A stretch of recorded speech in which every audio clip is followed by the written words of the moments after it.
Assalamualaikum warahmatullahi wabarakatuh. Berbagai informasi dari peristiwa yang terjadi di wilayah Sumatera Selatan pagi hingga sore hari ini Kamis 14 April 2022 terangkum dalam Sumeko News.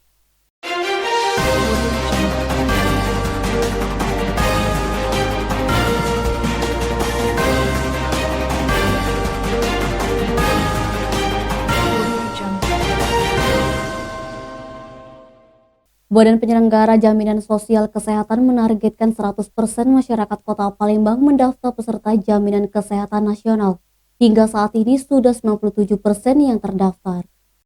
Kepala Cabang BPJS Kesehatan Kota Palembang Rudi mengatakan dari target 100% tahun 2022 ini baru mencapai 97%.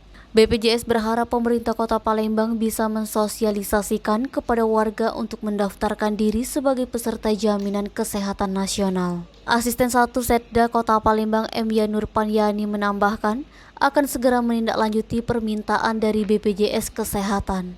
Pemkot Palembang akan melakukan sosialisasi kepada masyarakat pentingnya mendaftarkan diri sebagai peserta Jaminan Kesehatan Nasional.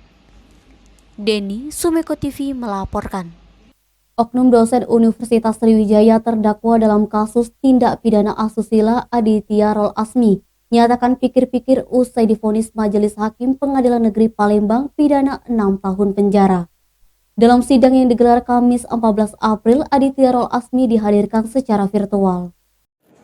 Majelis Hakim sependapat dengan Jaksa Penuntut Umum Kejati Sumsel mengenai unsur pertimbangan yang memberatkan terdakwa, yakni terdakwa merupakan tenaga pendidik yang harusnya contoh baik bagi anak didiknya. Sementara pertimbangan yang meringankan, terdakwa mengaku bersalah dan menyesali perbuatannya. Ketua Majelis Hakim Fatimah SHMH mengatakan, vonis yang dijatuhkan kepada terdakwa Aditya Rol Asmi sama dengan tuntutan JPU Kejati Sumsel. Atas vonis tersebut, terdakwa Aditya Rol Asmi yang saat ini dilakukan penahanan di Rutan Pak Jo Palembang menyatakan pikir-pikir. Sayuti Rambang SH selaku kuasa hukum korban yang turut hadir di persidangan mengucapkan terima kasih kepada Majelis Hakim serta JPU karena telah membuka fakta hukum dalam kasus ini. Terpisah, Haji Darmawan SHMH mengaku akan segera berkoordinasi dengan terdakwa Aditya Rol Asmi serta keluarga yang berkemungkinan akan melakukan upaya hukum banding. Fadli, Sumeko TV melaporkan. Satuan Polisi Pamong Praja Provinsi Sumsel amankan 2 pasangan bukan suami istri dan 8 laki-laki serta 22 wanita yang tidak bisa menunjukkan izin domisili tempat tinggal tetap di Palembang. Selain itu juga diamankan ratusan minuman alkohol dan minuman keras. Sebanyak 110 personil gabungan Satpol PP Provinsi dan Kota serta melibatkan TNI Polri melakukan giat operasi penertiban selama Ramadan yang dilakukan di beberapa kos dan tempat hiburan malam yang ada di Kota Palembang, Rabu 13 April malam. Dalam razia tersebut, awal penelusuran dilakukan mulai dari Jalan Dwi Kora, kemudian mengarah Jalan Demang Lebar Daun, Jalan Basuki Rahmat, Jalan R. Sukamto, dan diakhiri di kawasan Jalan Raja Wali Palembang. Kasat Pol PP Sumsel Aris Saputra mengungkapkan, razia yang dilakukan guna menciptakan keamanan Kota Palembang, khususnya di tempat kos dan hiburan malam dari penyakit masyarakat selama bulan suci Ramadan. Hasil razia, Satpol PP Sumsel mendapati tempat hiburan malam yang beroperasi meskipun sudah diimbau untuk tutup selama bulan suci Ramadan ini. Dari tempat tersebut, petugas berhasil mengamankan beberapa wanita yang tidak memiliki identitas. Di tempat lain, petugas gabungan Satpol PP Provinsi Sumsel, Satpol PP Kota Palembang, Satpol PP Banyuasin serta instansi terkait berhasil mengamankan 268 botol miras dan mikol dari berbagai merek yang semuanya tidak memiliki izin. Aris mengatakan pihaknya akan mendata dan memberi arahan terhadap 35 orang yang diamankan.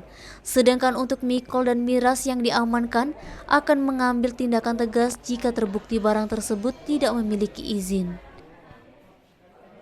Zeri, Edi, Sumeko TV melaporkan. Seorang wanita tanpa identitas yang diamankan Satuan Polisi Pamong Praja Provinsi Sumsel saat giat Rabu 13 April malam ketahuan membawa jimat bulu perindu. Jimat tersebut ditemukan saat aparat polisi Pamong Praja merazia kamar kos yang berada di Jalan Dwi Kora, Kecamatan Ilir Timur 1 Palembang. Satu persatu pintu kamar kos diketuk oleh personil Satpol PP untuk mendata penghuni kos.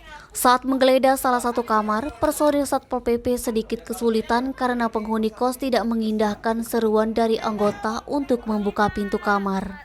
Setelah diperingatkan, akhirnya pintu kamar dibuka oleh seorang wanita yang mengaku bekerja sebagai karyawan swasta.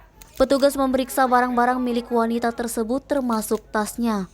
Wanita tersebut tidak kooperatif dengan menghalangi petugas memeriksa isi tasnya. Ternyata dalam tas wanita tersebut terdapat jimat bulu perindu yang dimasukkan ke dalam botol minyak wangi berukuran kecil. Selain bulu perindu, petugas juga menemukan jimat yang dibungkus dengan kain berwarna putih, alat kontrasepsi yang telah digunakan. Kendati begitu, wanita tersebut bersikeras tidak mengakui bahwa barang tersebut miliknya. Edi Handoko, Sumeko TV melaporkan. Nekat melakukan tindak pidana penganiayaan hingga menyebabkan korban Ananda Fikar Maulana mengalami 4 luka tusukan senjata tajam. Terdakwa Heri Eka Saputra warga Jalan Sunan Kecamatan Kertapati Palembang ini terancam 2,5 tahun penjara. JPU Kejari Palembang Sigit Subiantoro SH menuntut terdakwa Heri Eka Saputra karena telah dinilai telah terbukti melakukan tindak pidana melanggar pasal 170 ayat 1 KUHP, yakni dengan terang-terangan dan tenaga bersama menggunakan kekerasan terhadap orang. Hal yang memberatkan perbuatan terdakwa meresahkan warga serta menyebabkan korban mengalami luka-luka. Atas tuntutan pidana selama 2,5 tahun penjara, terdakwa melalui tim penasehat hukum direncanakan akan mengajukan pembelaan yang dibacakan pada Kamis pekan depan. Namun sebelum menutup sidang, majelis hakim terpaksa menskorsing sidang terlebih dahulu dikarenakan masa penahanan terdakwa tinggal 4 hari lagi dan mempersilahkan tim penasehat hukum dan JPU untuk berkoordinasi terlebih dahulu. Fadli, Sumeko TV melaporkan. Demikian Sumeko News hari ini. Jangan lupa 3M, memakai masker, menjaga jarak, dan mencuci tangan pakai sabun. Wassalamualaikum warahmatullahi wabarakatuh.